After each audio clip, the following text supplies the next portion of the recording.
Deep beneath these ancient hills lies a secret no one was meant to find. A Templar sword, buried for centuries, and the deadly mystery it guards.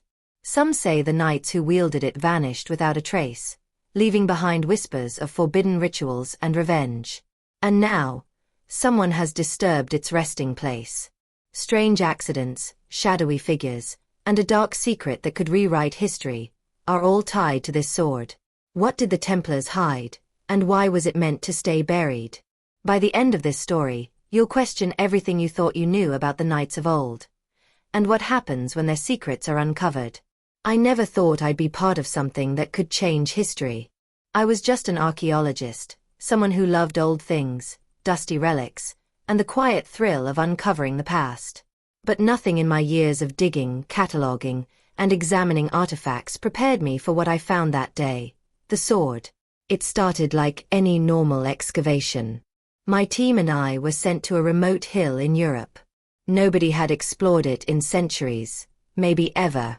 Local legends said there was a hidden Templar crypt somewhere under the ground. Of course, legends are usually just stories, meant to scare children or attract curious tourists. But something about this place felt different. The air was colder than usual. Even in daylight, shadows seemed to cling to the hill like they were afraid to leave. We started with mapping and careful digging. Every stone, every fragment of pottery, every bone we uncovered was handled with care. The soil here was old, rich, and strangely soft in some areas. It was as if the earth itself was hiding something, waiting for the right person to notice. And then I did. It was a stone slab, partly buried, worn smooth by time. At first, I thought it was just another rock. But then I noticed the carvings. They were faint, almost invisible, but unmistakable, the markings of the Templar knights. Crosses, shields, symbols I had only ever seen in books. My heart started to race. I called my assistant over, whispering, "Do you see this?" He nodded, eyes wide, and we both knew. This wasn't just another dig. This was the entrance to something long forgotten. We spent the next hour carefully uncovering the slab. Every brushstroke felt like peeling away layers of centuries. Finally, we lifted it, revealing a narrow, dark staircase leading straight into the hill. The air that came up smelled old, like wet stone, dust, and something metallic. My stomach turned. It was a mix of excitement and fear. I knew that once we went down there would be no turning back. Before we descended, I took a moment to consider what we were about to do. Crypts like this weren't just tombs. They were sacred. The Templars were known to protect their secrets fiercely, even in death. I had read the history. Knights disappearing, relics vanishing, orders destroyed by betrayal and war. Was this crypt the resting place of one of those lost knights? Or something even more dangerous? I remember taking a deep breath and stepping onto the first stone step. My flashlight cut through the darkness, revealing walls carved from solid rock, covered in more Templar symbols. The air was thick, heavy, and somehow, expectant. It felt alive. As we went deeper, the silence became almost deafening. No sound of birds, wind, or life, only the echo of our own footsteps. Then, at the end of the corridor we saw it. The sword. It wasn't like any sword I had ever seen. It was long, elegant, and perfectly preserved, even after hundreds of years underground. The hilt was engraved with intricate designs, crosses, geometric patterns, and some symbols I didn't recognize. The blade gleamed strangely under our lights, almost as if it had a faint glow of its own. I reached out, my fingers trembling, and ran them along the hilt. The metal was cold but smooth, almost alive. As soon as I touched it, a shiver ran through me. Not the kind of shiver from cold, but something deeper, heavier, almost like the sword itself was judging me. My assistant whispered, "Do you feel that?" I nodded, unable to speak. There was a tension in the air, as if the crypt itself was holding its breath. We carefully lifted the sword from its resting place. Dust fell in clouds, and for a moment, I could almost hear whispers, faint, unintelligible, like echoes from another time. I shook my head, trying to focus.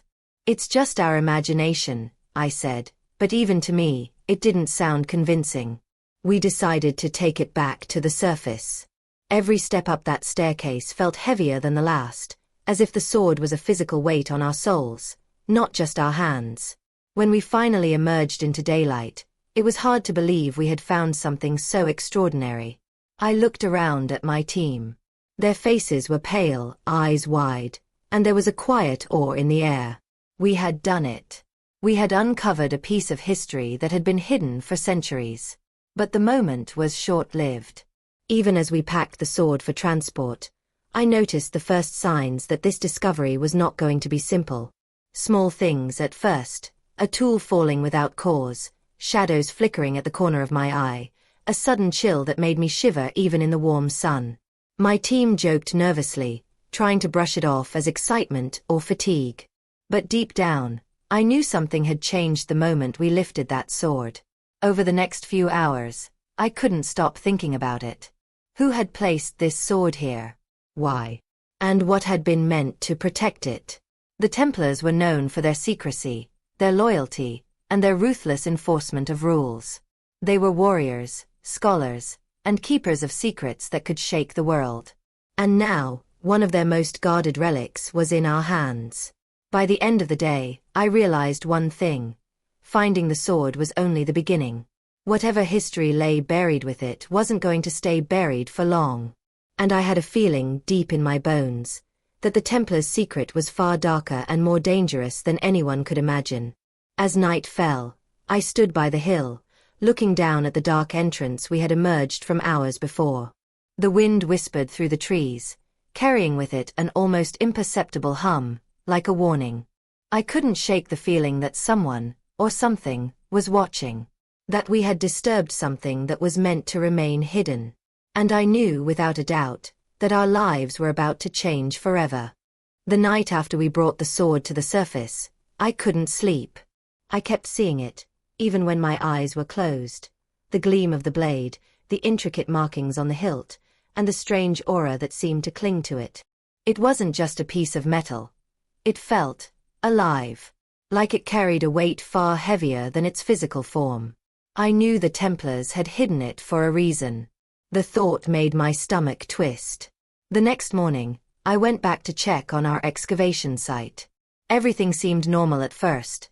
The dirt, the stones, the faint echoes of the crypt deep below. But then I noticed the first odd signs. My tools had been moved.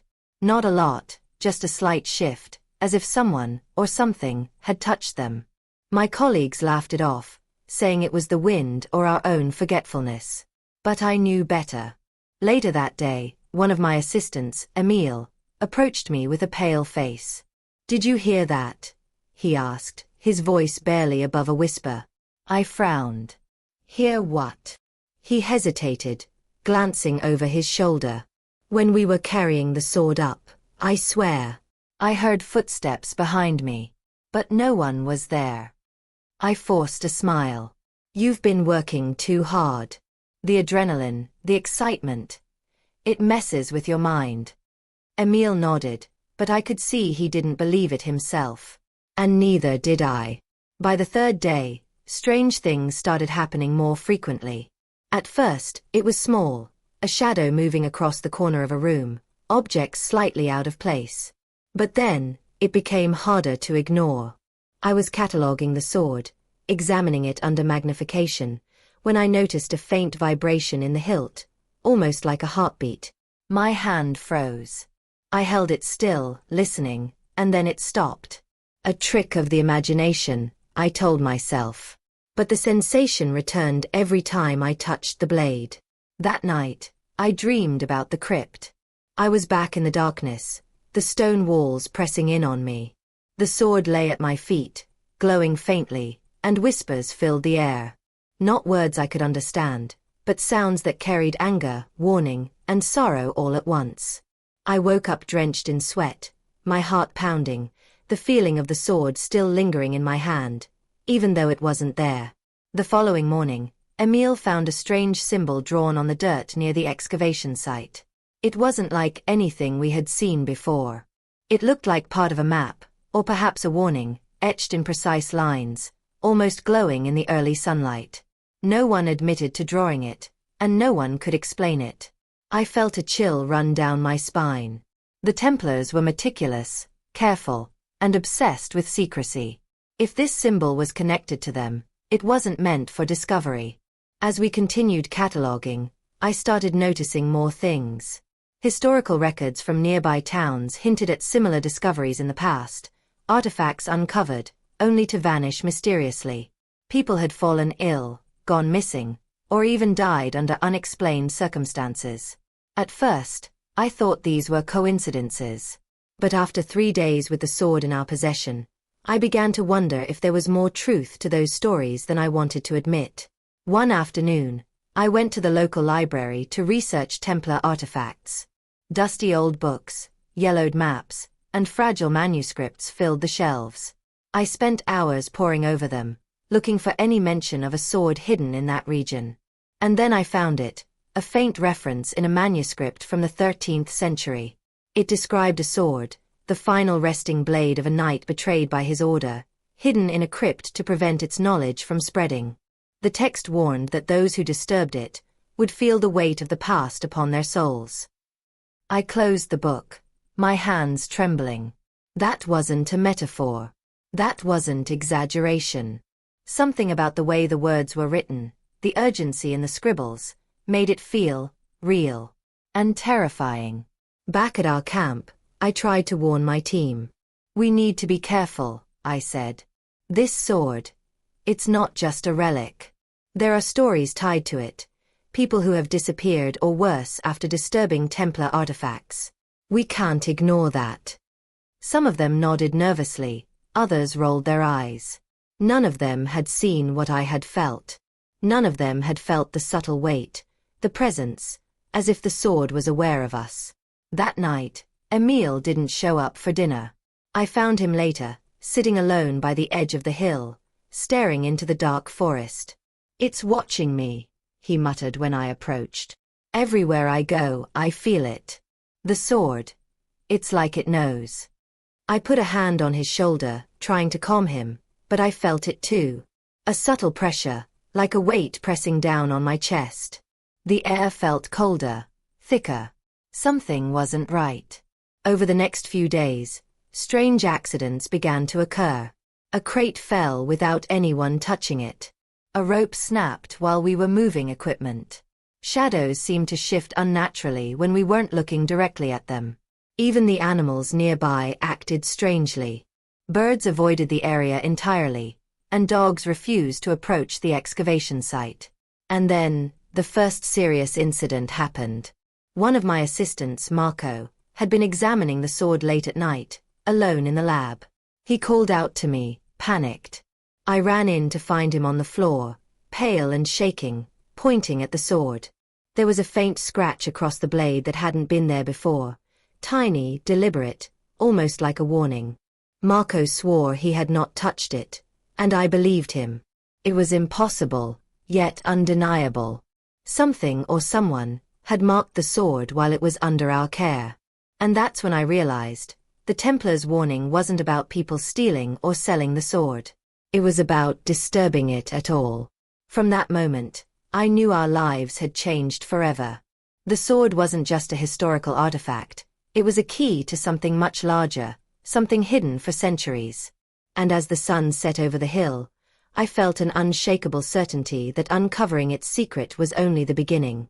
Something dark, ancient, and relentless had been awakened. And it was far from finished with us. After the incidents with the sword, sleep became almost impossible. Every shadow in my room, every creak in the house felt magnified. I kept replaying the events over and over, the strange scratch on the blade, Marco's shaking hands, Emile's panicked whispers. Something about this sword wasn't natural, and I felt it in my bones. The next morning, I decided to dive deeper into the history of the sword itself. I needed to understand what we were dealing with. If this was a Templar artifact, it wasn't just a weapon. It was a symbol, a vessel of rules, oaths, and centuries-old secrets. I pulled every manuscript I could find, every account of Templar knights in that region, and began to piece together the story. The sword, according to the texts, belonged to a knight named Sir Armand de Clairmont. He was known for his unmatched skill in battle, his loyalty to the order, and a mind sharper than most of the leaders of his time. But Sir Armand had made enemies. Some within the order accused him of betrayal, claiming he had broken sacred Templar rules. Others whispered that he had discovered knowledge the order didn't want revealed. The manuscript described a crypt he had built for himself, not as a tomb, but as a safeguard. He had hidden the sword there, along with documents, relics, and items of significance, leaving warnings carved into the stone. The texts hinted at a curse, or perhaps a protective measure. Anyone who dared disturb the resting place without understanding the rules could be in danger. The exact wording was chilling. Those who awaken the past shall feel its judgment. As I read the lines over and over, I felt the weight of history pressing down on me. This wasn't just an old sword, it was a legacy. And by removing it from the crypt, we had triggered whatever protections the Templars had put in place. That afternoon, I returned to the excavation site with Emile and Marco. We needed to examine the sword in a controlled environment, away from the crypt, but also with careful observation. I had brought specialized cameras, sensors, and protective equipment. My team was skeptical, but they trusted me enough to follow my lead. As we began documenting the sword, something strange happened. The inscriptions on the hilt, which had previously seemed static, started to shimmer faintly under the light. Not like a reflection, but like the symbols were momentarily coming alive. Emile froze, whispering, "Did you see that?" I nodded, too stunned to speak. I had seen photographs and drawings of inscriptions react to light, but this was different. Then came the whisper. A soft, almost inaudible sound, like breath brushing against my ear. None of us spoke it aloud, but we all heard it. Marco's hands shook as he pointed toward the tip of the blade. There, faintly etched into the steel, was a new marking. It hadn't been there before. I ran my finger over it carefully. The lines felt slightly warm, almost pulsing with life. A chill ran down my spine. I realized that this sword wasn't static. It was reacting to our presence. The Templars hadn't just hidden it, they had designed it to interact with whoever disturbed it. And that interaction was not meant to be gentle. Over the next few hours, the cryptic nature of the sword became even more apparent. We noticed that our instruments, cameras, sensors, even cell phones, started malfunctioning whenever they came near it. Images would distort, recordings would skip or vanish entirely. It was as if the sword was erasing traces of itself from technology, refusing to be documented. I tried to reason with myself. Maybe it was static electricity, maybe the metals were interfering with electronics, but deep down, I knew better. There was intelligence here. The sword had a way of defending its secrets, and we were intruding. That evening, we gathered for a brief discussion. I could see the unease in my team's eyes. "We need to decide what to do," I said. "Do we continue studying it, or return it to the crypt?" No one wanted to voice the fear aloud, but we all felt it. The sword had changed the atmosphere around us. It was no longer just a relic. It was an active presence. Marco finally spoke. "I don't think it's just history. I think it's alive in some way. And it doesn't want us here." His words hung in the air like a shadow. I couldn't disagree. Every instinct I had screamed that the sword was more than an object. It was a sentinel, guarding secrets we weren't meant to know. But curiosity is a dangerous thing. Even as my mind screamed at me to leave it alone, a part of me needed to understand. What exactly had Sir Armand de Clairmont hidden? Why had the Templars gone to such lengths to protect it? And what could possibly be so important that they would curse anyone who disturbed it? That night, I stayed alone in the lab, examining photographs and drawings of the sword. I noticed patterns I hadn't seen before. The symbols weren't random, they formed sequences, almost like a code. Some corresponded to celestial positions, others to known Templar rituals. It was intricate, complex, and terrifyingly precise. Whoever had created this had intended it to be deciphered only by someone worthy, or perhaps someone who understood the full rules of the order. Sleep was impossible. I kept thinking of the whispers, the pulsing warmth from the inscriptions, and the chilling words from the manuscript. Those who awaken the past shall feel its judgment. What judgment awaited us? And what had we triggered by taking the sword from its crypt? By morning, I realized something even more alarming. The disturbances weren't limited to the excavation site or the lab. Reports from nearby towns spoke of strange occurrences, animals acting agitated, lights flickering, and unexplained shadows at the edges of vision. Some locals whispered about old curses and restless nights. Whether coincidence or consequence, I didn't know. But I had a sinking feeling. The sword's influence was spreading. I knew we had two choices. We could continue our study and risk further disturbances, or we could attempt to return it to the crypt and pray that the Templar protections accepted us. But even thinking about returning it made my heart pound. The crypt was a place of darkness, mystery, and long-forgotten secrets. We had already disturbed its sanctity once. What awaited us if we went back? As I looked at the sword one last time before leaving the lab, I noticed something new. A faint glow emanated from the tip, almost imperceptible, but enough to make my skin crawl. It was as if the sword was aware of my thoughts, my fear, my hesitation. The weight of history, secrecy, and perhaps vengeance pressed down on me. I realized that whatever Sir Armand had hidden, it wasn't just a mystery to solve, it was a warning. And the warning was clear. The Templar secret was far from dormant, and it would not forgive those who trespassed lightly. The days after our initial discoveries felt heavier, like the air itself was pressing down on us. We were no longer just archaeologists uncovering history. We had become participants in something we didn't fully understand. The sword wasn't just a relic, it was a presence, and it was making itself known in ways we couldn't ignore. It started subtly at first. Tools disappeared and reappeared in odd places. A notebook filled with my notes one morning was found neatly stacked upside down, with no one near it the night before. Shadows seemed to linger longer than they should, and I often caught glimpses of shapes just outside the corner of my eye, disappearing when I tried to look directly. But the first real incident came with Marco. We had been examining the sword in the lab, taking high-resolution photographs to study its inscriptions. The room was silent except for the hum of the equipment. Marco leaned over the blade, pointing out a pattern etched into the hilt. I stepped back to adjust the light, and in that moment, something shifted. There was a sudden, sharp movement, almost imperceptible, but enough to make me freeze. Marco yelped and stumbled backward, tripping over a chair. He fell hard, hitting his shoulder against the corner of a metal table. He groaned in pain, clutching himself, eyes wide with fear. I rushed over, helping him up. "Are you okay?" I asked, panic rising in my chest. I don't know," he stammered, his voice shaking. "I swear, it moved. The sword, it moved on its own." I wanted to dismiss it, to rationalize it as fatigue or a trick of light.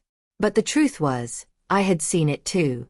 Just for a second, the sword had seemed to shift, ever so slightly, tilting in the stand as if reacting to our presence. The movement was subtle, almost impossible to notice, but it was there. And that realization filled me with a dread I couldn't shake. We decided to take a break, to step outside and clear our minds. The evening air was cool, carrying the faint scent of damp earth from the excavation site. Emile stayed quiet, pacing back and forth, muttering under his breath about the strange occurrences we had been experiencing. He finally stopped and looked at me with wide, fearful eyes. "This isn't just a sword," he said softly. "It's something else. Something alive in a way we don't understand. And it doesn't like being disturbed." His words chilled me. I had suspected it, but hearing it aloud made it undeniable. The sword wasn't just an artifact, it was a sentinel, a guardian of secrets, and we had crossed the line. The next morning brought even stranger events. A sudden storm rolled in, dark clouds gathering over the excavation site despite clear skies forecasted for the day. Rain poured down, drenching everything in minutes. The storm seemed localized, almost as if the crypt itself had called it forth. Lightning struck near the hill, shaking the ground and sending my team scrambling for shelter. The intensity of the storm felt unnatural, as if the elements themselves were warning us to leave the sword alone. Inside the lab, the sword seemed to react to the storm. Its metallic surface reflected flashes of lightning in unnatural ways, creating shadows that seemed to move independently of the light source. For a moment, I could swear I saw a figure, a knight in ancient armor, standing just beyond the blade, vanishing when I blinked. That night, we gathered around a table, the storm raging outside. The room was tense, each of us aware of the growing danger. I spoke first. We've ignored the warnings for too long. The sword isn't just history, it's a presence. And it's making itself known. We need to decide what to do next. We can't keep it here, not with these occurrences escalating. Marco spoke up, his voice trembling. Return it to the crypt. Whatever protections or curses were placed there. Maybe it's safer there. Maybe that's the only way to stop this. Emile nodded reluctantly. But if we go back, what happens? The crypt itself isn't just a place. It's a tomb, a trap. Who knows what else is down there after centuries of being sealed? We don't even know if it's safe for us to return it. I remained silent, weighing our options. I knew they were right. The sword had to go back.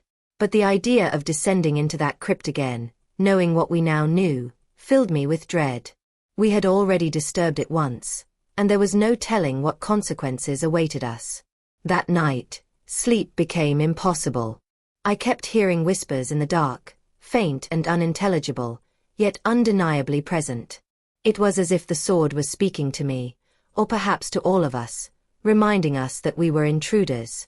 Shadows moved across my room, shapes bending in ways that defied logic. I could feel a pressure on my chest, a weight that made it hard to breathe, as if the sword's influence had followed me from the lab. By dawn, I knew we couldn't wait any longer. The first real danger had passed, but the sword's power was growing. Each day we delayed returning it, each hour we kept it in our possession, the risk escalated. Something ancient had been awakened, and it wasn't patient. We made preparations to return it to the crypt. Special containers, protective barriers, and ritualistic precautions based on the manuscripts we had studied. I wasn't sure if the precautions would work, but we had to try. The sword demanded respect, and we were in no position to challenge it. As we loaded the sword onto the transport sled, I noticed a faint marking on the blade, a symbol that hadn't been there before. It glowed softly, like an ember, pulsing in rhythm with an invisible heartbeat. I swallowed hard. This wasn't just a warning. It was a message. The sword knew we were returning it, and it was acknowledging our actions. The journey back to the crypt was tense and silent. Every rustle of leaves, every gust of wind, felt magnified. Shadows seemed to follow us, stretching unnaturally in the torchlight. My team spoke little, each of us lost in our own thoughts and fears. The sword remained on the sled, its presence heavy, almost oppressive. When we finally reached the crypt entrance, I paused. The stone doorway loomed above us, carved with the same Templar symbols we had seen before. The air was thick, almost alive, carrying the same metallic scent that had greeted us when we first discovered the staircase. I realized that whatever was inside awaited us. It was not passive. The crypt remembered us.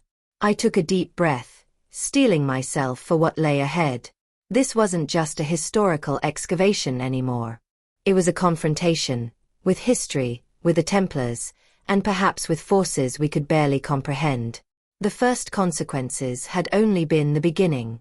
And as we descended into the darkness, carrying the sword back to its resting place, I knew one thing with certainty. The Templar secret was awake, and it would not forgive those who had dared to disturb it. The moment we stepped back into the crypt, a chill ran through my entire body. Even after days of strange occurrences above ground, the atmosphere here was different. Heavier, almost suffocating. The air smelled of damp stone and iron, and the faint echo of our footsteps sounded like whispers from centuries past. I knew deep down that the Templars had designed this place not just as a tomb, but as a test for anyone who dared disturb their secrets. The sword remained on the transport sled, carefully positioned so it wouldn't touch the ground. As we moved deeper, the walls seemed to close in, the shadows shifting unnaturally with every flicker of our torches. I tried to focus on the task at hand, but every instinct screamed at me to stop. This wasn't just history. It was alive. We reached the inner chamber, where the sword had originally rested. The stone pedestal waited silently, carved with the same intricate symbols we had seen before. I carefully approached, feeling a tension in the air that made my skin crawl. The symbols on the sword's hilt pulsed faintly, glowing as if recognizing its home. Emile whispered, "It knows." And I didn't need him to finish the sentence.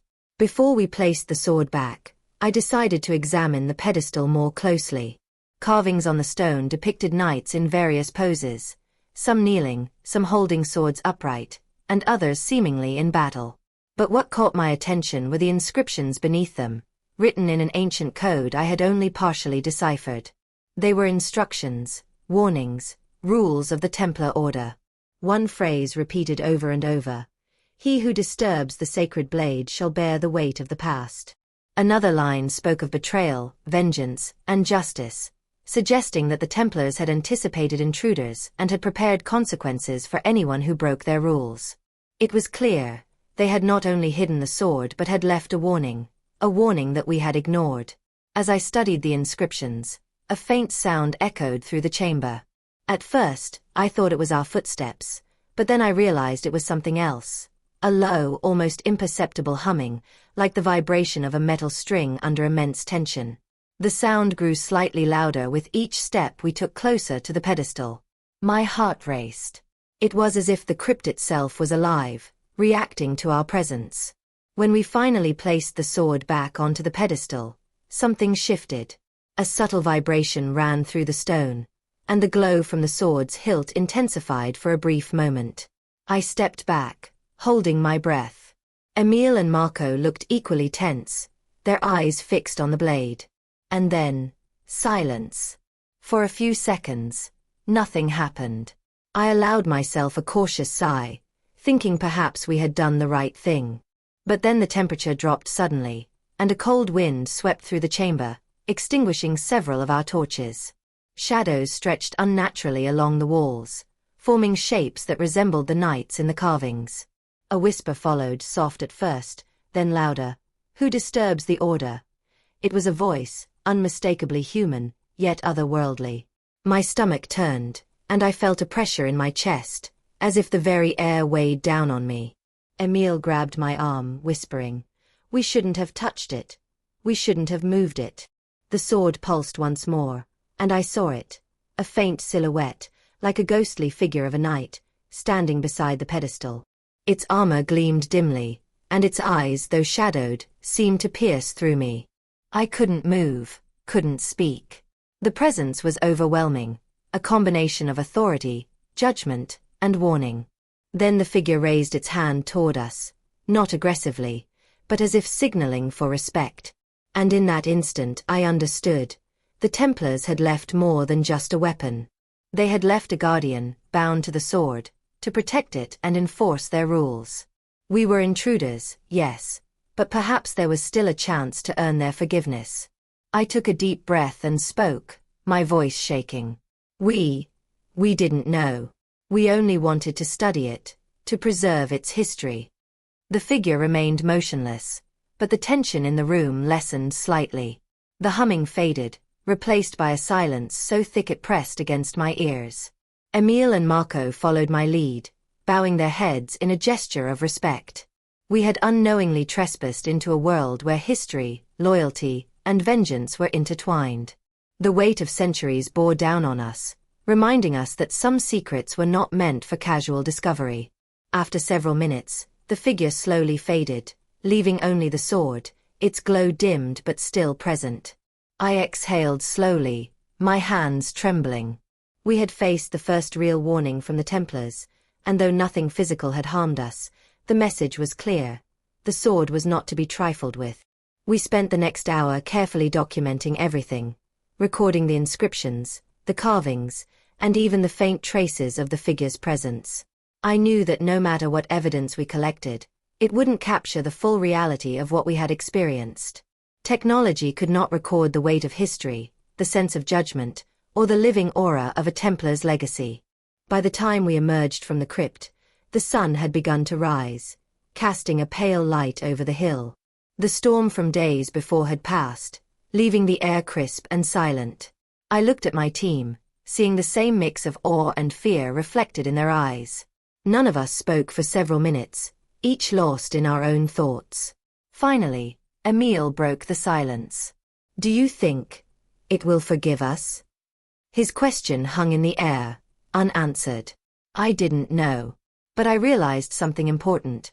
Respect and caution were our only allies now. The Templars had left a sword, yes, but they had also left rules. And rules demanded adherence. As we packed up and prepared to leave the site, I felt a renewed sense of responsibility. This was no longer just a historical excavation. We were custodians of a secret centuries in the making.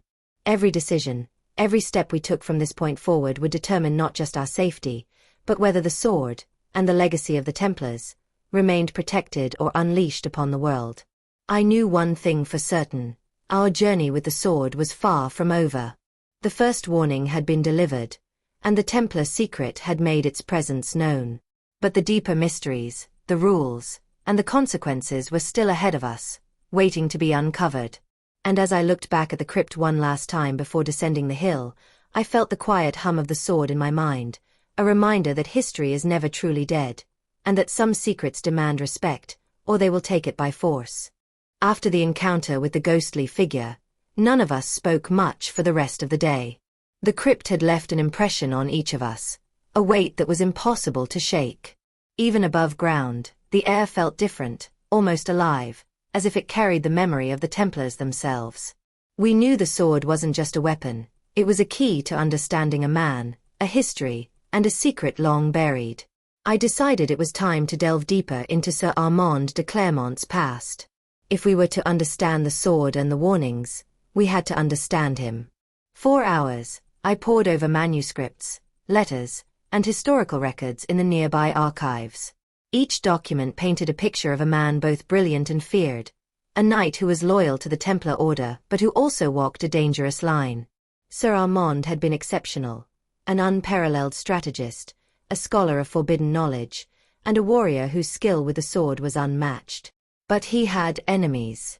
Some accused him of betrayal, claiming he sought power beyond the order's rules.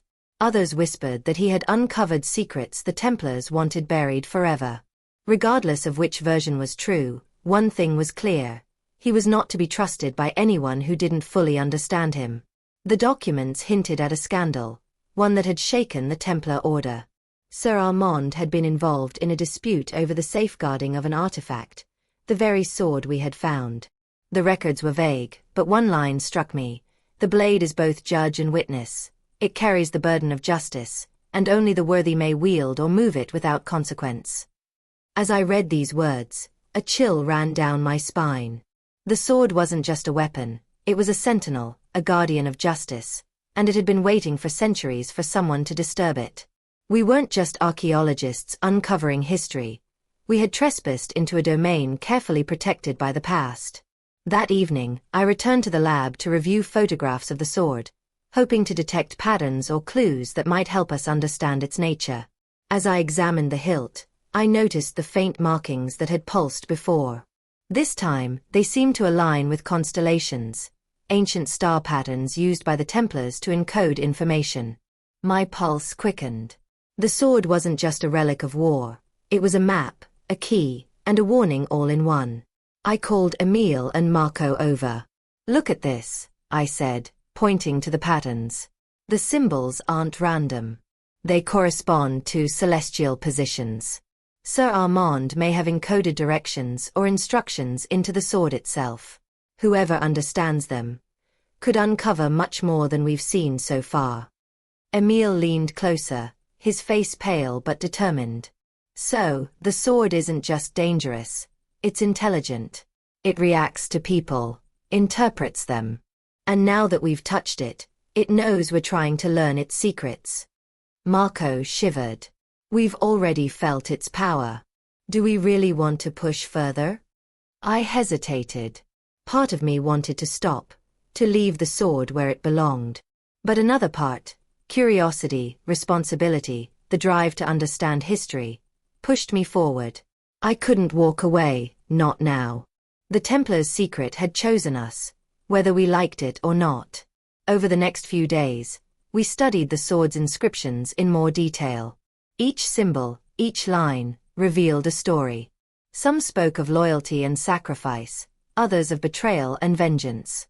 There were mentions of hidden crypts, of oaths sworn in secrecy, and of rituals designed to protect knowledge from the unworthy. It was intricate, precise, and terrifyingly deliberate.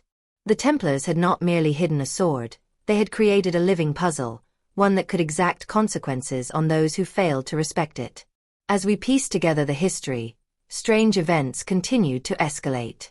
Shadows moved independently of any light source. Our equipment continued to malfunction. Even the animals in the surrounding area behaved erratically, refusing to come near. Emile reported seeing figures in the distance at night, silhouettes in armor that disappeared when approached. Each of these events reminded us that we were not just observers of history. We were participants, entangled in something far larger than ourselves. One night, unable to sleep, I revisited the manuscripts that mentioned Sir Armand's disputes with the Templar Order. The accounts were fragmented, but a pattern emerged. Armand had been caught in a conflict between two factions within the Order, those who sought to control knowledge for power, and those who sought to protect it. The sword, it seemed, had been a decisive factor in this struggle. By hiding it, Armand had not only preserved the weapon but also safeguarded secrets that could have altered the course of history. As I considered this, a terrifying realization struck me. The sword's warnings weren't merely symbolic, they were real. The injuries, the scratches, the inexplicable occurrences, they were all part of a system designed to enforce justice, even centuries after Armand's death. We were not dealing with a simple artifact. We were dealing with a mechanism of judgment, meticulously crafted to test anyone who dared disturb it. The following day, we returned to the site to prepare for the next phase of our study. I had resolved that we needed to understand the sword fully, to respect its history while also uncovering its secrets. As we approached the hill, I felt a familiar chill. Shadows clung to the ground, stretching unnaturally, and the wind carried faint whispers, unintelligible but unmistakable. It was as if the crypt itself was aware of our intentions, waiting to see if we were worthy. Emile turned to me, his expression grave. "Do you think the sword is judging us?" I nodded slowly. Yes. And it will continue to judge until it knows we respect its rules. Every action, every movement, every decision, it's all part of its test. As we descended into the crypt once more, the weight of history pressed down on us. The walls seemed to hum faintly, responding to our presence. Each step closer to the inner chamber felt heavier, as if the very air carried the memories of centuries. The sword waited for us, patient yet vigilant, a guardian of secrets that were far older and far darker than we could have imagined. I realized then that our journey had changed irrevocably. We were no longer just archaeologists. We were witnesses, custodians, and perhaps even pawns in a centuries-old drama. The sword's power was undeniable, and the stakes were higher than we could comprehend. And in that moment, I understood something crucial. The Templar's secret was not simply about history. It was about responsibility, respect, and consequences. And we were just beginning to face them. By the time we returned to the crypt that morning, a sense of dread had settled over me like a heavy cloak. The past few days had been strange, yes, but now, I felt that the sword wasn't just sending warnings anymore. It was testing us. I couldn't shake the feeling that if we misstepped, there would be consequences we weren't prepared for.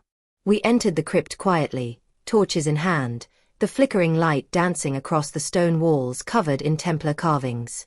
The air was heavy, cold, and still, almost alive in a way that pressed against my skin. The sword lay on its pedestal, pulsing faintly as if acknowledging our arrival. I felt my pulse quicken. Something had changed overnight. We started by examining the inscriptions more closely. I noticed subtle differences in the symbols since our last visit. Some had shifted slightly, forming new patterns, almost like a message or a challenge. Emile frowned. "It's reacting to us," he whispered. "I think it's testing our intentions." We moved cautiously, documenting everything. But as we worked, the first sign of real danger arrived. A shadow moved along the wall, large, humanoid, but distorted, stretching unnaturally. Marco froze, eyes wide. Did you see that?" he stammered. I nodded, unable to speak. The shadow moved again, faster this time, and then solidified into a figure. A knight, armored, imposing, and silent. His helmet obscured his face, but his presence radiated authority and judgment. I felt my chest tighten. Emile stepped back instinctively. The air itself seemed to constrict around us, heavy and suffocating. The knight raised a gauntlet hand, pointing toward the sword. I realized then, we had disturbed the order once, and now we were being evaluated. The figure wasn't hostile yet, but the atmosphere made it clear that any misstep could provoke a response far more severe than we had experienced before. I took a deep breath, trying to steady my voice. "We mean no disrespect," I said, speaking aloud, hoping that acknowledgement might appease whatever force we were witnessing. The knight did not respond, but the sword pulsed in rhythm with my heartbeat, as if it recognized my words. Suddenly, Marco screamed. One of the torches had gone out on its own, plunging part of the chamber into darkness. Shadows swirled unnaturally, forming shapes that seemed almost human, ghostly figures repeating movements of knights from the carvings. The air grew colder, our breath visible in small clouds. I could hear faint whispers, too soft to understand, yet unmistakably present. Emile grabbed my arm. "We have to leave," he shouted, panic in his voice. I hesitated. Leaving now might appear disrespectful, but staying risked provoking the figure. My heart pounded. I realized that we were navigating a test, and one wrong move could trigger a far more dangerous response. The knight moved closer, armor clanking softly, yet there was no sound of steps on the stone floor. I noticed that where his gaze fell, shadows seemed to recoil slightly, as if acknowledging his authority. My mind raced. I had to find a way to show respect without fleeing, without angering whatever force we were facing. I recalled the manuscripts describing Templar rituals and oaths. They emphasized respect, humility, and acknowledgement of the order's authority. Slowly, I knelt on the cold stone floor, lowering my head, hands pressed together in a gesture of submission. Emile and Marco followed, hesitantly mirroring my actions. The figure paused, its imposing presence radiating judgment. For a long moment, nothing happened. The silence was almost unbearable, broken only by the faint hum of the sword. And then, almost imperceptibly, the knight nodded, or at least, I interpreted the movement as such. The shadows stopped shifting, and the whispers faded. I exhaled slowly, my muscles relaxing slightly. "We will respect the sword and its history," I said softly, my voice echoing in the chamber. The knight's figure shimmered, almost like it was dissolving into the shadows, leaving only the sword, glowing faintly on its pedestal. I realized then that the first true threat had passed, not because of courage or force, but because we had acknowledged the rules, the order, and the weight of history. Even as relief washed over us, a sense of foreboding remained. The encounter had confirmed something I had suspected. The sword was more than a weapon. It was a guardian, a judge, and perhaps even a vessel of justice. We had passed the first test, but the manuscripts warned of more severe consequences for those who acted without understanding. We spent the next hour reviewing our findings and documenting the encounter. I knew that no recording or photograph could truly capture what we had experienced. Technology could not measure judgment, respect, or the presence of something bound by centuries of discipline and secrecy. The experience had to be internalized, respected, and remembered. By the time we left the crypt that day, the sun was setting, casting long shadows across the hill. The weight of the sword's presence followed us, an invisible pressure that reminded us we were part of something far greater than ourselves. Emile walked quietly beside me, still pale and shaken. "Do you think it will come again?" he asked. "I don't know," I admitted. "But I do know this. We have to be careful. Every action we take from now on will be judged. Every movement, every word, every decision. This is no longer just history. It's alive." That night, I couldn't sleep. I kept replaying the encounter in my mind, the shadows, the figure, the whispering air. I realized that we had been given a warning and a lesson, and that any future misstep might not be met with such restraint. The sword had power, intelligence, and purpose. It was clear that our role was no longer passive observation. We were now participants in a centuries-old system of judgment. I knew one thing with certainty. The Templar secret was far more dangerous than I had imagined, and our journey was only beginning. The first true threat had revealed itself, and it had left no doubt. Disrespect or ignorance would not be tolerated. As I stared out the window at the darkening hill, I felt the weight of centuries pressing on me. The sword was waiting, patient and vigilant.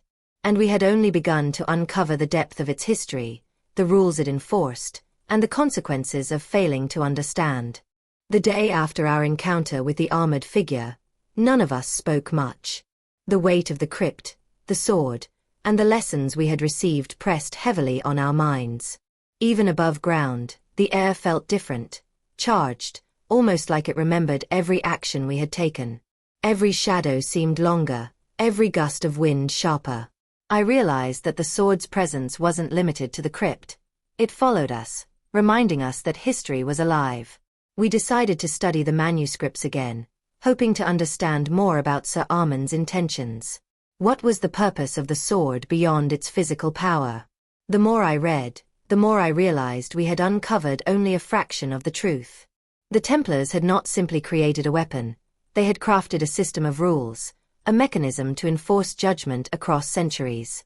The sword was a key, and Sir Armand had been the lockkeeper. According to one manuscript, the sword was intended to protect a secret far greater than most could imagine, a collection of knowledge the Templars had deemed too dangerous for the world. Some texts hinted at maps, coded writings, and even lost artifacts of immense power. Others suggested that Sir Armand had hidden the sword not only to protect the items but also to protect humanity from their misuse. The crypt was more than a tomb. It was a safeguard. As we prepared to return to the crypt, a sense of unease settled over the team. Emile and Marco were both pale and quiet, clearly affected by our previous encounter. I, too, felt the pressure, the sense that every step we took, every decision we made, was being observed by forces older than our understanding. Yet curiosity drove us forward. We had to see the sword in its resting place once more, to uncover the truths it had been guarding for centuries. Descending into the crypt, the air felt thicker than before. Each step echoed in the silence, reverberating like the heartbeat of the past. The sword waited on its pedestal, calm yet vigilant, its glow subtle but undeniable. As we approached, I noticed a faint new inscription on the wall, symbols that had not been there in previous visits. It was as if the crypt itself was responding to our return. I traced the markings with my fingers, careful not to touch the sword directly. The symbols seemed to form a story, a tale of loyalty, betrayal, and judgment. Sir Armand had been betrayed by members of his own order, the manuscripts confirmed, and he had hidden the sword to prevent the secret from falling into the wrong hands. The writing suggested that only those who truly understood the rules and respected the Templar code could handle the sword safely. Suddenly, a soft whisper filled the chamber, like breath moving through the stone. "Respect, or be judged," it said, barely audible, yet unmistakable. Emile froze, eyes wide, and Marco stepped back, clutching his torch. I felt my pulse quicken. The crypt was alive, not just in the sense of the figure we had seen before, but in a subtle, pervasive way. Every stone, every symbol, every shadow seemed to vibrate with awareness. As we examined the inscriptions further, I noticed a pattern. Certain symbols aligned with others, forming sequences that corresponded to historical events. The battles Sir Armand had fought, the decisions he had made, and the betrayals he had endured. The sword was not only a guardian of physical items but also a keeper of history, encoding truths that had been hidden for centuries. Emile whispered, "It's like a living record, but also a judge." I nodded. That was exactly what we had experienced. The first threat was not about harming us physically but testing our respect and understanding. The sword, and the crypt itself, were mechanisms of judgment designed to enforce the Templar rules. Our focus on the manuscripts was interrupted by a sudden movement. Shadows twisted unnaturally along the walls, forming shapes that resembled figures from the carvings we had seen before. The armored knight appeared once more, stepping out of the darkness, his presence commanding and resolute. This time, however, he did not approach the sword. Instead, he moved along the perimeter of the chamber, observing us, testing our reactions. I realized that this was another trial. The sword's guardian was assessing our understanding, our respect, and perhaps even our intentions. Any misstep, any sign of arrogance or recklessness, could trigger a harsher response. We had passed the first warning, but now the stakes were higher. I knelt again, head bowed, and gestured for Emile and Marco to do the same. "We honor the order, its history, and its rules," I said aloud, trying to convey sincerity. The knight's presence lingered, but the tension eased slightly. The shadows stabilized, and the whispers faded, leaving only the soft hum of the sword. After several tense minutes, the figure gradually receded into the darkness. The sword remained on its pedestal, glowing faintly, as if acknowledging our respect. Emile exhaled slowly, his hands trembling. "Do you think it believes us?" he asked. I wasn't sure, but I hoped that our caution and humility had been recognized. We spent the rest of the day documenting the inscriptions, the carvings, and the subtle changes in the crypt. I realized that every visit revealed more than just history. It revealed lessons in respect, responsibility, and the consequences of ignorance. The Templars had created a system that enforced their values long after their order had fallen, and we were learning those lessons firsthand. By the time we emerged from the crypt, the sun was setting, casting long shadows across the hill. The air felt lighter, but the weight of the sword's presence remained. I knew that we had taken another step toward understanding, but the full depth of the secret was still beyond our grasp. The manuscripts hinted at more trials, more challenges, and perhaps even dangers that we could not yet imagine. As we packed up for the day, I looked back at the hill, feeling the quiet hum of the sword in my mind. It was a reminder that history is never truly dead, that secrets can carry power across centuries, and that respect for those who came before is not optional, it is essential. And I knew with certainty that the journey ahead would test us in ways we could not yet comprehend. The Templar secret was awake, vigilant, and far from forgiving. The days following our visit to the crypt were tense. We had faced the Guardian, studied the manuscripts, and uncovered more of Sir Armand's hidden knowledge, but the weight of the sword's presence never left us. Each morning felt heavier than the last, as if the air itself carried the history, judgment, and silent expectations of the Templars. It started subtly. Tools that had been placed carefully in the lab were found scattered, though none of us had moved them. The shadows in the corners of rooms seemed darker, thicker, almost tangible.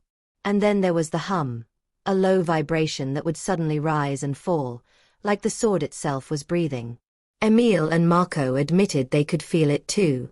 We returned to the crypt cautiously, hoping to learn more from the inscriptions and patterns. As we descended the familiar stone steps, a cold draft swept past, and I realized it was stronger than usual. Something was different. The crypt wasn't just reacting to our presence, it was anticipating it. Inside, the sword pulsed faintly on its pedestal, but there was no immediate sign of the night. We breathed a collective sigh of relief, but the tension didn't ease. Every shadow, every flicker of torchlight felt like a warning. We began examining the new inscriptions we had noticed in our last visit. They formed sequences, but this time, the patterns were more complex. Celestial alignments, coded oaths, and symbols indicating trials or tests, Everything suggested that Sir Armand had anticipated intruders not just physically but spiritually. He had created layers of protection, and each layer tested different aspects of character: respect, patience, understanding, and integrity. I was studying a particularly intricate sequence when Emile gasped. I looked up to see his eyes wide with fear. Across the room, the shadows had shifted unnaturally. Figures appeared, faint but distinct, ghostly knights, their faces hidden behind helmets, silently observing us. The hum of the sword intensified, vibrating through the floor, the walls, and even our bodies. One of the figures stepped forward, pointing at Marco. The gesture was deliberate, authoritative. Marco froze, unable to speak. The temperature dropped sharply, his breath visible in small clouds. I realized with a sinking feeling that the guardian or guardians were not satisfied with us yet. Suddenly, a sharp pain shot through Marco's shoulder. He screamed, clutching it, and I rushed to his side. A deep red mark had appeared, circular and precise, as if burned into his skin by an unseen hand. Emile and I were paralyzed by fear. There was no weapon, no flame, nothing we could see that had caused it. The sword's influence had manifested physically, delivering a warning, and it was clear that it was capable of more if its rules were broken. Marco's eyes were wide with panic. I didn't touch anything. I didn't disrespect it. He stammered. I placed a hand on his shoulder, trying to calm him, but even as I did, the vibration underfoot intensified. The hum was louder now, resonating through the chamber, echoing in my chest like a heartbeat. The sword itself glowed slightly, faintly illuminating the figures around us. I realized that this was more than a warning. It was a direct consequence of our intrusion, a first real taste of what could happen if we failed to adhere to the Templar's code. I took a deep breath, remembering the manuscripts and inscriptions we had studied. The Templars had created a system of checks and balances, testing those who disturbed the sword. Physical danger, spectral guardians, and encoded rules all worked together to ensure that only the worthy could proceed. We had passed the initial tests, but the first consequence had now arrived. I knelt and bowed my head, speaking aloud in a voice steady despite the fear gripping me. We acknowledge the Templar Order, its rules, and its legacy. We have no desire to take what is not ours. We seek understanding, respect, and guidance. For a long moment, nothing happened. Then the figure that had caused Marco's injury stepped back. The red mark on his shoulder faded slowly, as if erased by the sword's mercy. The hum softened, returning to a low, steady vibration. The other figures receded into the shadows, leaving only the sword glowing softly on its pedestal.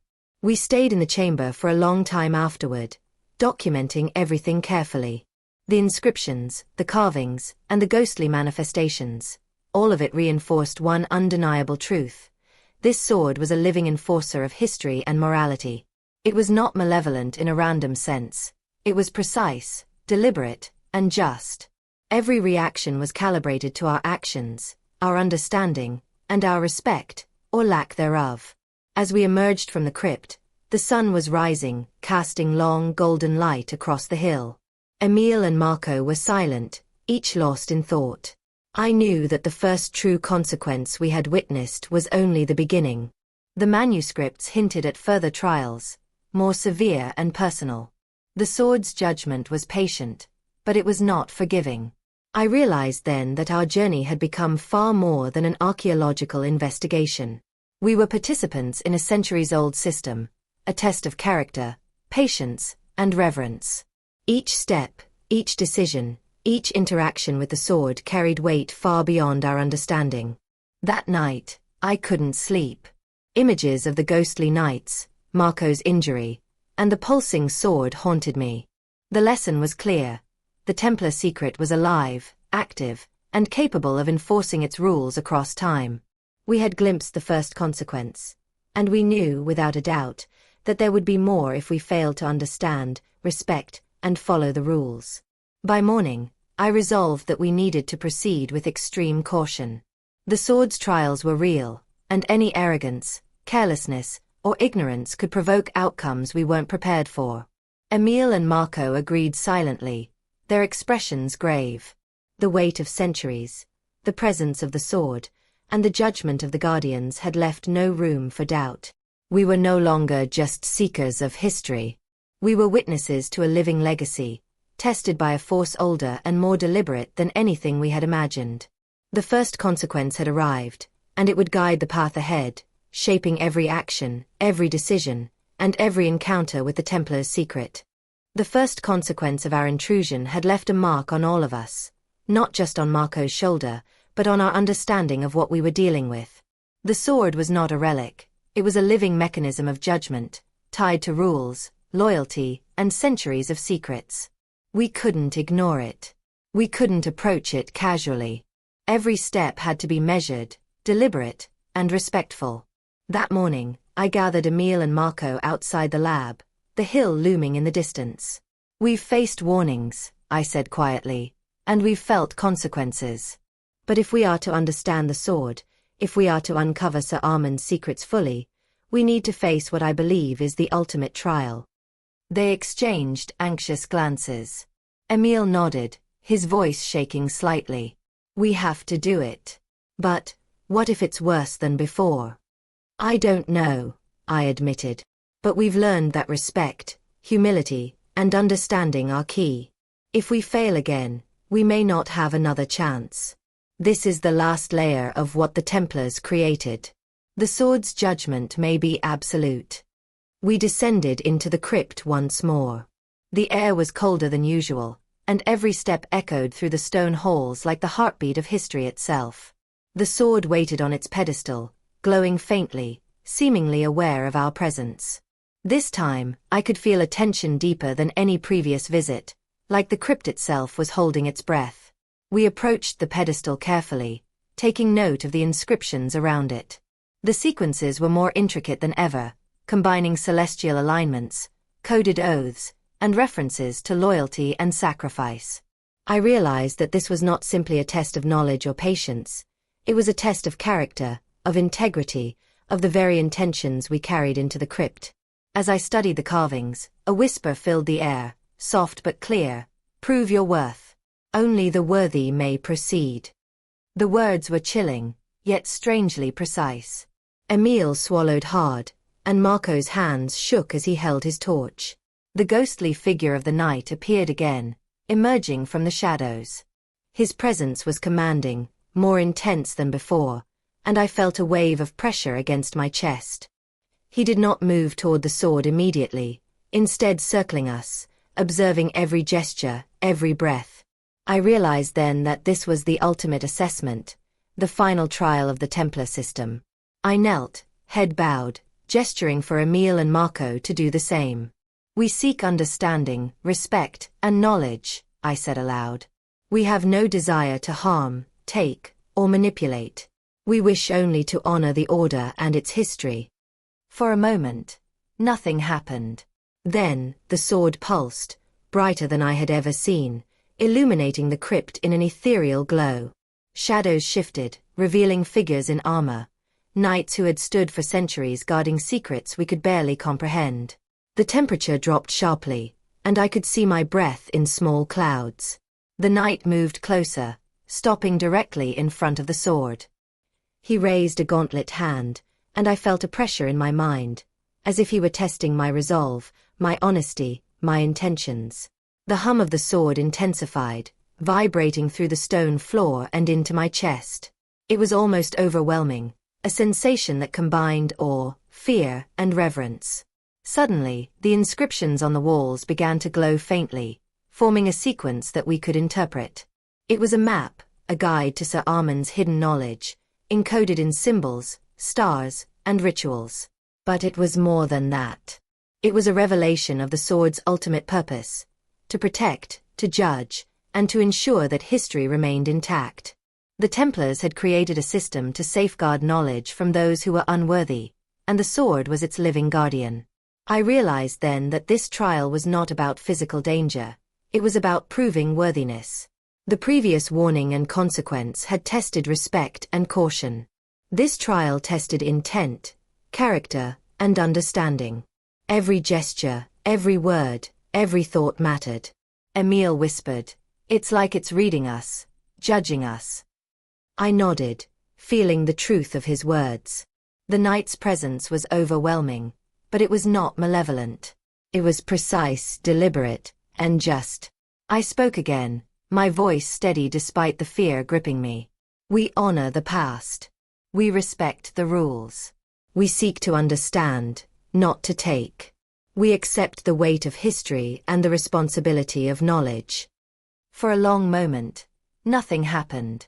Then, slowly, the knight lowered his hand. The glow from the sword softened, returning to its usual faint pulse. The shadows that had surrounded us receded, leaving only the ethereal hum of the sword. I realized that we had passed the ultimate trial, not by courage alone, but by humility, respect, and integrity. The weight in the air lifted slightly, though the sword's presence remained undeniable. I understood that this was only the beginning of what we could learn. Sir Armand's knowledge, the secrets he had protected, and the legacy of the Templars were vast and intricate. But now, we had earned a measure of trust, a window into understanding that was previously closed. As we documented the inscriptions and the glowing symbols, I felt a profound respect for the Templars and their foresight. The sword was not merely a weapon, it was a testament to their wisdom, discipline, and understanding of human nature. They had created a system that endured centuries, capable of enforcing justice, preserving knowledge, and guiding those who approached with respect. By the time we emerged from the crypt, the sun was high, casting light across the hill. Emile and Marco were quiet, each processing what had occurred. I knew that the ultimate trial had changed us. We were no longer merely archaeologists. We were participants in a living legacy, witnesses to a system of judgment and history that transcended time. As we packed up to leave, I glanced back at the crypt. The sword pulsed faintly, almost as if acknowledging our departure. I knew that more secrets awaited, more knowledge to uncover, and perhaps more challenges ahead. But we had passed the first true measure of worthiness. The Templar secret had accepted us, conditionally, cautiously, and with expectation. And I understood something crucial: respect, humility, and integrity were not optional. They were the keys to survival, understanding, and the continuation of the legacy Sir Armand had entrusted to the sword. We left the hill in silence, each step heavy with reflection. The ultimate trial had been faced, and though relief mingled with awe, the sword's presence lingered in our minds, a constant reminder that history is alive, judgment is impartial, and secrets, once disturbed, demand responsibility. After surviving the ultimate trial, our sense of purpose shifted. The first warnings, the consequences, and the final test had all prepared us for what lay ahead. The sword was no longer simply a relic we had disturbed. It was a guide, a key to understanding the hidden legacy of Sir Armand de Clairmont. And now, we had the cautious trust of its guardians, a trust that came with responsibility. The manuscripts we studied hinted at the next step, the location of hidden artifacts, items Sir Armand had safeguarded alongside the sword. They weren't weapons. They were tools of knowledge, vessels containing information the Templars had deemed too dangerous for the unworthy. These objects had been scattered across the region, concealed in crypts, walls, and chambers unknown to anyone but those who understood the Order's codes. We returned to the crypt to examine the sword and the glowing inscriptions once more. The ultimate trial had revealed that the sword was interactive. It responded not only to touch but also to intent. I realized that if we wished to locate the hidden artifacts, we had to interpret the sword's guidance correctly. Any misstep, any misinterpretation, could trigger another trial, or worse, a consequence we might not survive. I laid the manuscripts on a nearby stone table and began matching their descriptions with the inscriptions on the walls. Emile and Marco watched silently, both tense but focused. The sword pulsed in a subtle rhythm as we worked, as if acknowledging our diligence. Then, a sequence of symbols caught my eye, one that hadn't glowed before. I traced the carvings carefully, recognizing a celestial alignment described in the manuscripts. The sequence formed a path, leading from the crypt through a series of underground passages that had long been sealed. I felt a chill run down my spine. This was it, the next layer of Sir Armand's legacy, a trail left for the worthy to follow. We prepared carefully for the journey. Torches, climbing tools, protective gear, and the manuscripts themselves were packed. The sword remained on its pedestal, but its glow seemed to guide us, casting light toward the entrance of a hidden passage previously unnoticed behind a wall carving. Emile hesitated, whispering, "Are we ready for this?" I nodded. We don't have a choice. The sword has shown us the path. If we want to understand its full purpose, we follow it.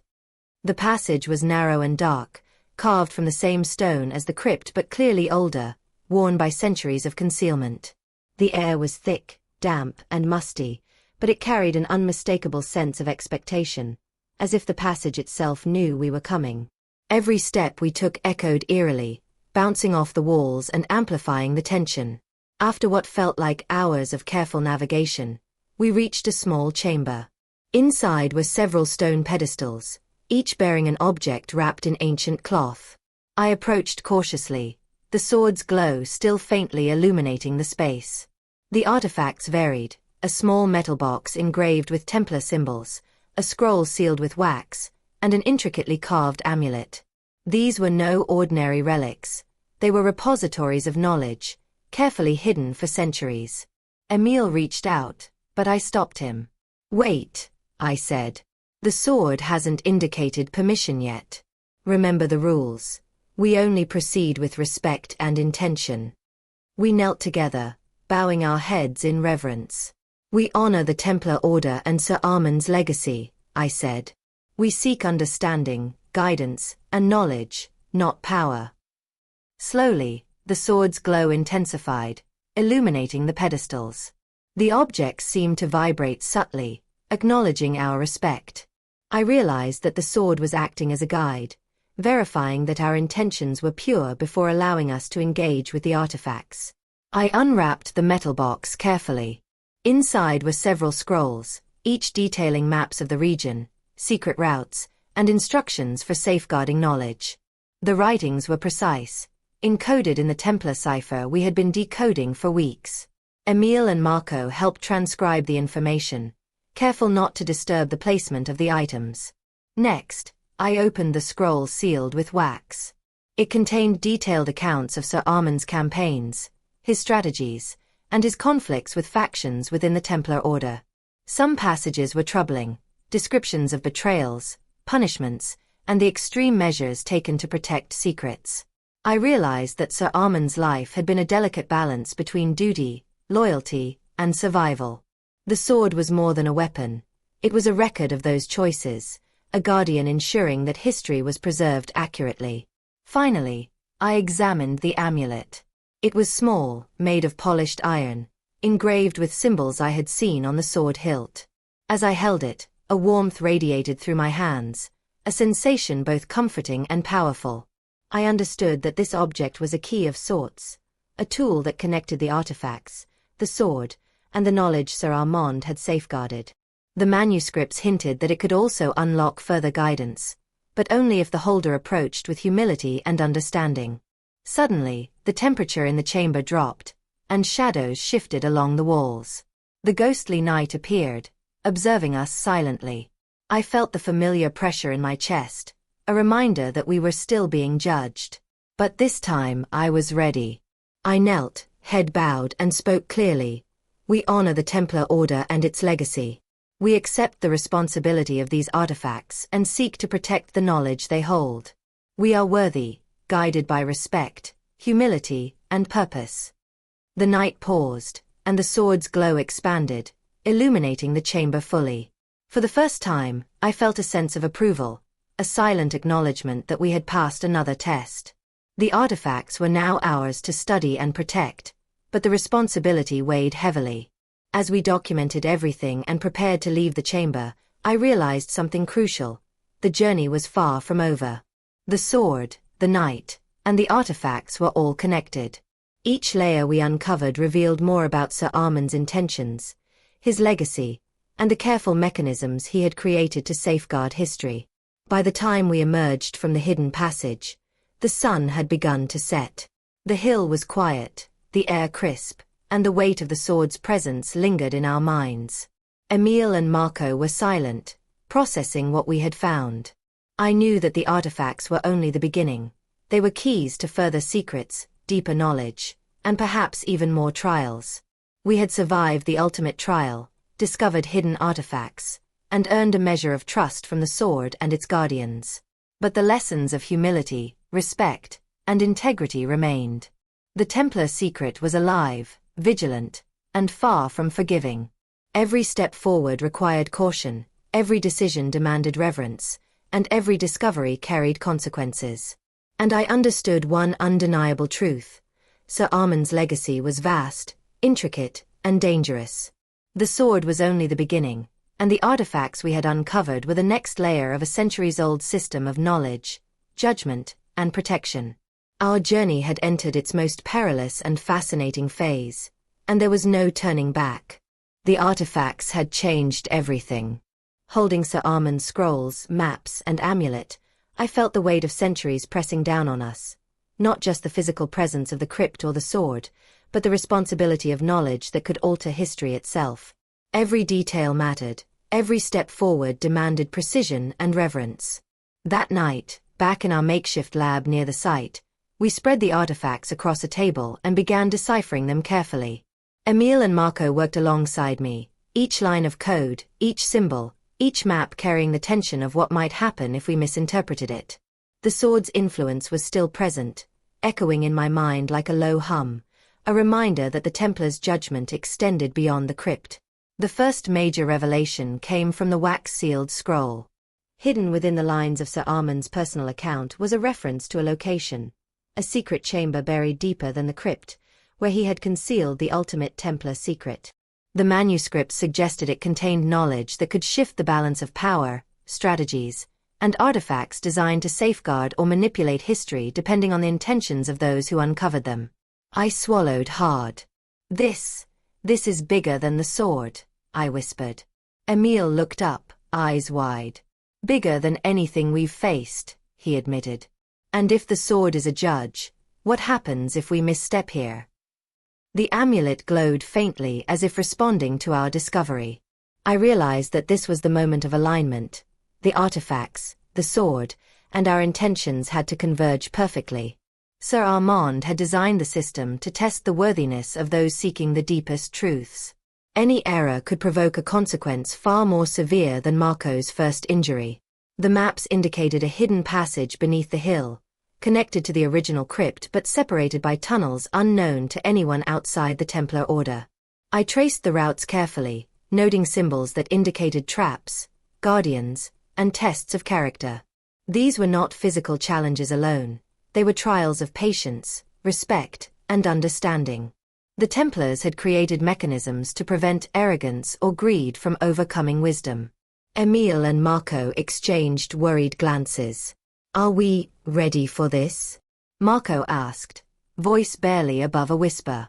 I knew he felt the same weight I did. The first trials had been warnings. The ultimate trial had tested our character. What lay ahead was the revelation of Sir Armand's most guarded secret, a secret powerful enough to reshape history if misused. We returned to the crypt at dawn, the early light casting long shadows across the hill. The sword pulsed faintly, almost guiding us toward the hidden passage. I led the way, following the maps and aligning the symbols with the inscriptions on the walls. The guardians, the ghostly knight and the shadows of armored figures, watched silently as we moved, their presence a constant reminder that we were being tested. The hidden passage was narrow and uneven, requiring careful navigation. Every step resonated through the stone, echoing like a heartbeat of the past. The air was thick, carrying the weight of centuries of history, judgment, and secrecy. As we moved deeper, I felt the sword's influence stronger, its pulse matching my own heartbeat, guiding and warning us simultaneously. Finally, we reached a chamber sealed with stone, covered in inscriptions we had never seen before. The symbols indicated that only those who had passed the previous trials could enter. I held the amulet tightly, feeling its warmth and faint energy. It seemed to resonate with the chamber itself, unlocking the mechanism that had kept it hidden for centuries. The door shifted slowly, grinding against centuries-old stone, and revealed a room filled with artifacts, manuscripts, and relics. In the center lay a chest, intricately carved and sealed with symbols identical to those on the sword. I realized that this was the culmination of Sir Armand's legacy, the ultimate Templar secret. As I approached, the shadows coalesced again. The knight stepped forward, armor gleaming faintly in the torchlight. He did not speak, but the pressure of his presence was overwhelming. I understood immediately. This was the final test. To claim the knowledge inside, we had to demonstrate absolute respect, humility, and understanding of the Order's purpose. I knelt slowly, bowing my head. We seek knowledge not for power, but for understanding. We honor Sir Armand, the Templar Order, and the wisdom preserved here. We accept the responsibility of what we uncover, and pledge to protect it with integrity. The knight raised his hand, and the room seemed to vibrate in response. The chest's carvings glowed, the seals loosening as if acknowledging our sincerity. Emile and Marco followed my lead, kneeling beside me and expressing the same intentions. Finally, I opened the chest. Inside were manuscripts detailing the Templars' deepest strategies, encrypted knowledge of their hidden artifacts, and writings about the moral and ethical responsibility of wielding such knowledge. There were also items of immense historical value, artifacts that had been lost to time, now revealed through Sir Armand's careful concealment. I realized the magnitude of what we had uncovered. The Templar Order had anticipated centuries of curiosity, human ambition, and greed. They had created a system of judgment that endured, protecting not only objects but principles. And now, we were entrusted with this legacy. But with the revelation came a renewed sense of danger. The manuscripts hinted at consequences for misuse, warnings that were more explicit than ever. The Guardians had allowed us to proceed, but they had also made it clear, respect and understanding were not just guidelines, they were rules enforced with precision and power. Any deviation could invoke consequences that we could not escape. We spent hours documenting, studying, and carefully handling every item. Each artifact and manuscript added to our understanding, but also deepened our respect for the system Sir Armand had created. We were not just uncovering history, we were participating in a centuries-old mechanism of justice, preservation, and moral guidance. As we left the chamber, the knight and the shadowy figures receded into the darkness, the sword's glow softening once more. I understood that this revelation was a turning point.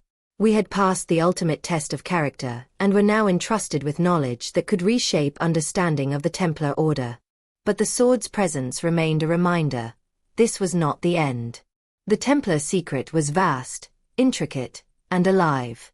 Each artifact, each manuscript, each discovery carried responsibility.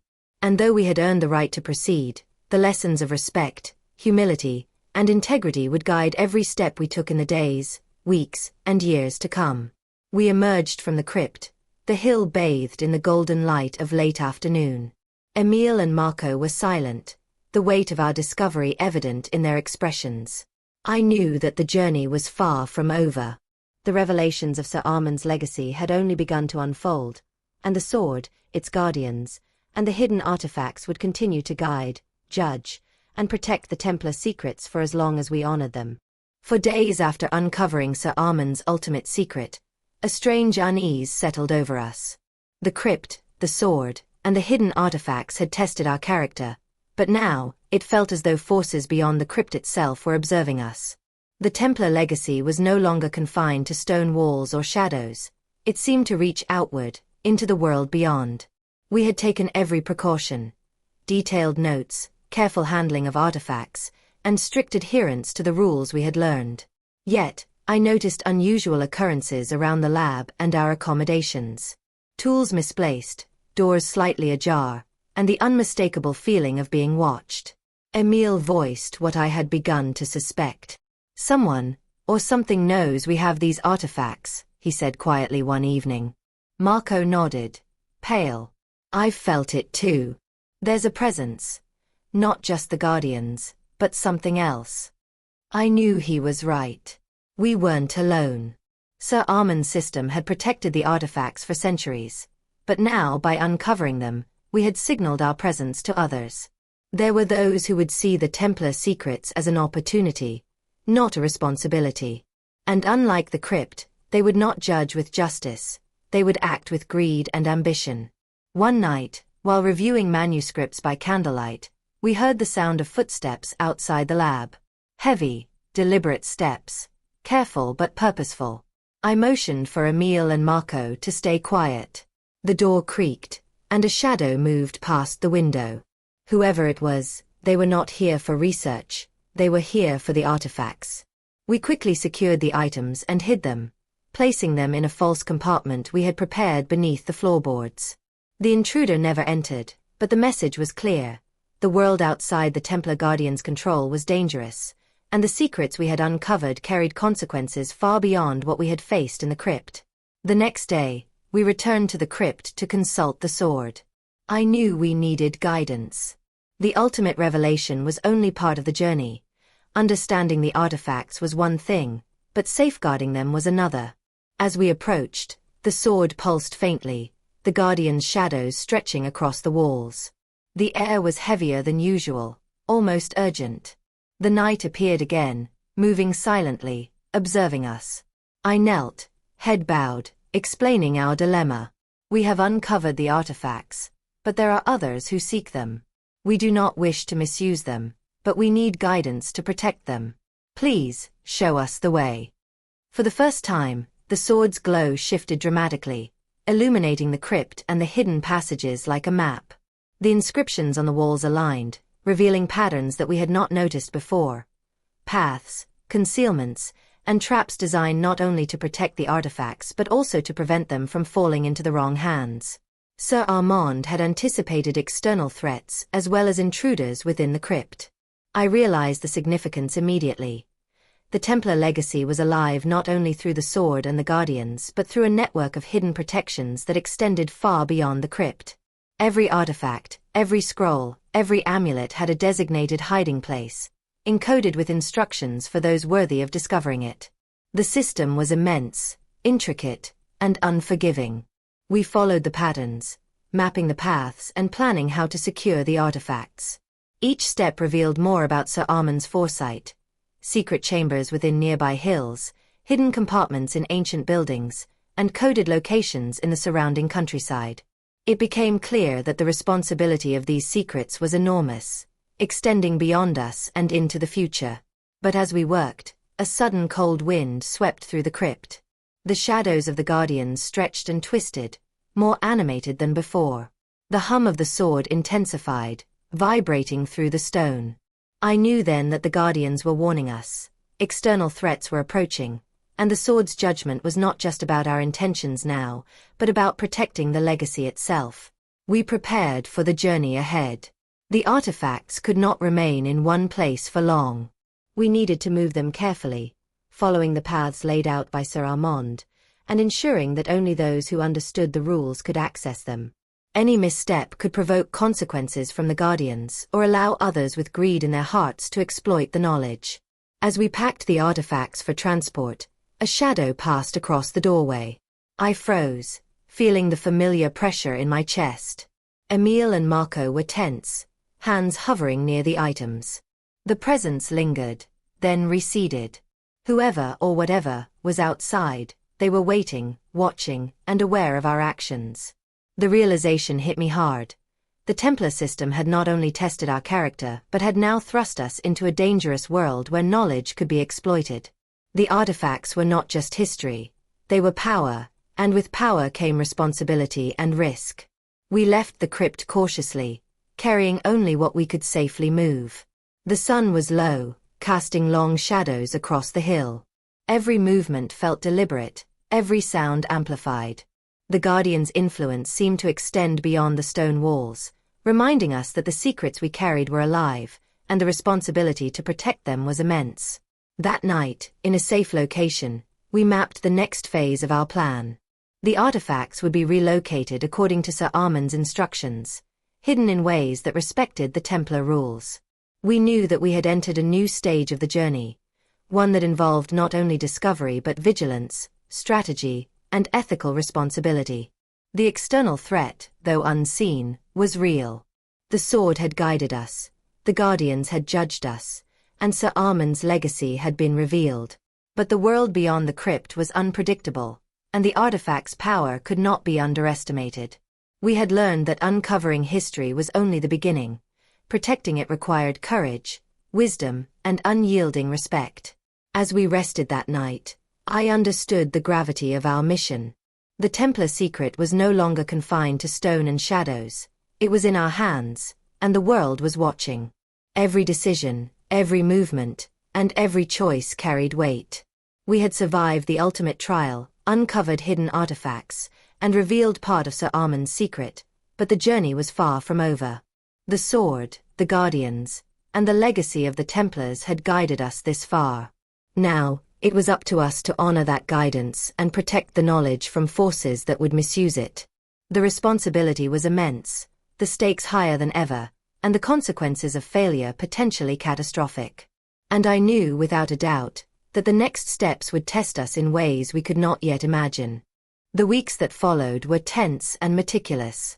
Each day, we moved the artifacts along the hidden path Sir Armand had left for us, following the symbols, inscriptions, and encoded maps with painstaking care. Every step was deliberate, every turn, every decision carried weight. Emile and Marco had grown cautious and disciplined. The sword's hum and the echoes of the Guardian's presence were never far from my mind. The outside world had become a silent adversary. We had felt its eyes, the lurking curiosity and greed of those who would misuse the Templar knowledge. It was not just about the crypt or the sword anymore. The stakes were global. The artifacts, the manuscripts, and the amulet were now pieces of a living puzzle, and the wrong hands could disrupt centuries of history. One night, as we navigated a narrow underground tunnel toward a hidden chamber beneath an abandoned chapel, the air grew colder and heavier. The sword's influence, carried with us in the amulet, vibrated in sync with my pulse. Emile whispered, "I can feel it. The Guardians know we're close to the final location." The chamber was concealed behind a false wall, aligned perfectly with the celestial symbols from the manuscripts. As we entered, I felt the weight of history pressing down. The artifacts were placed on pedestals exactly as Sir Armand had intended, the inscriptions glowing faintly in recognition of our respect and intent. We knelt before the arrangement. "We honor this legacy," I whispered. "We accept the responsibility to safeguard it and protect the knowledge it contains." The sword's hum intensified through the amulet, a vibration that ran through our bodies like an invisible current. The Guardian's shadows flickered in the corners of the chamber, their presence undeniable. And then, the final test began. From the darkness, the knight emerged, more imposing than ever. The shadows of other Templar figures coalesced behind him, forming a silent audience of judgment. This was no longer a test of curiosity or intent. It was a trial of resolve, responsibility, and endurance. Every movement we made, every breath we drew, was observed. I realized that if we wavered now, if we showed arrogance or fear, the consequences could be severe.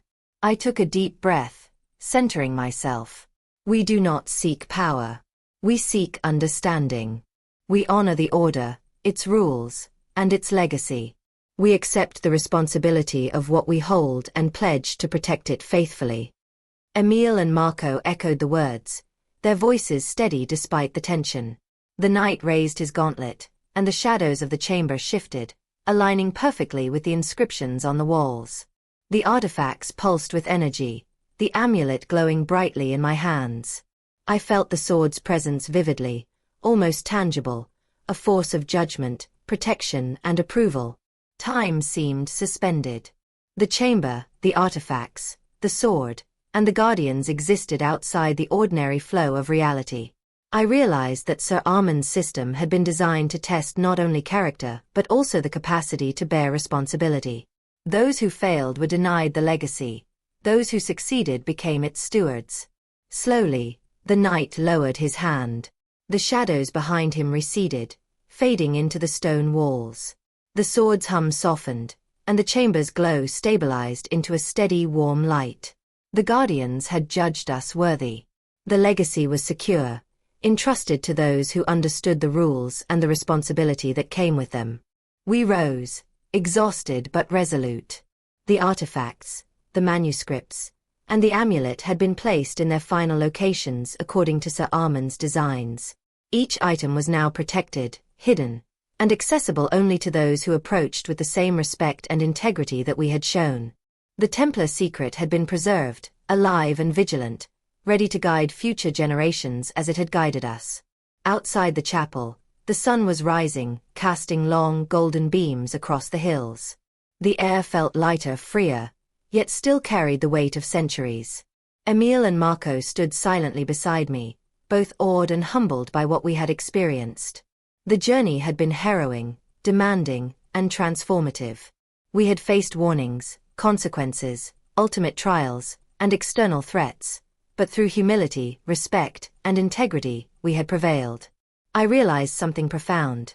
The sword, the guardians, and Sir Armand's hidden legacy were not just relics of history. They were lessons, alive and active, teaching the importance of responsibility, honor, and the ethical use of knowledge. The Templar system had endured because it demanded these qualities from those who sought its secrets.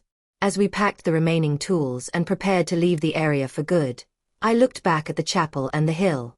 The sword's glow was no longer visible, but its presence lingered in my mind, in my heartbeat, and in the silent acknowledgement that we had been changed forever. We returned to the outside world with a deeper understanding of history and human nature. The Templar legacy was safe, but its lessons would remain with us always. We had learned that power, knowledge, and secrets were never to be taken lightly. Respect, humility, and integrity were not merely virtues, they were survival. And as we left the hill behind, I felt a sense of quiet pride mixed with awe. We had faced the living legacy of the Templars, navigated trials both supernatural and ethical, and preserved a secret that had endured centuries. The sword had tested us, the guardians had judged us, and Sir Armand's vision had been fulfilled through our stewardship. The journey was over, but its impact would last a lifetime. The Templar secret, alive, vigilant, and eternal, had found worthy guardians in us. And I understood that the real power of the sword and the artifacts was not in what they could do, but in how they demanded that we act with honor, responsibility, and unwavering respect. The legacy was secured. And through it, we had been transformed.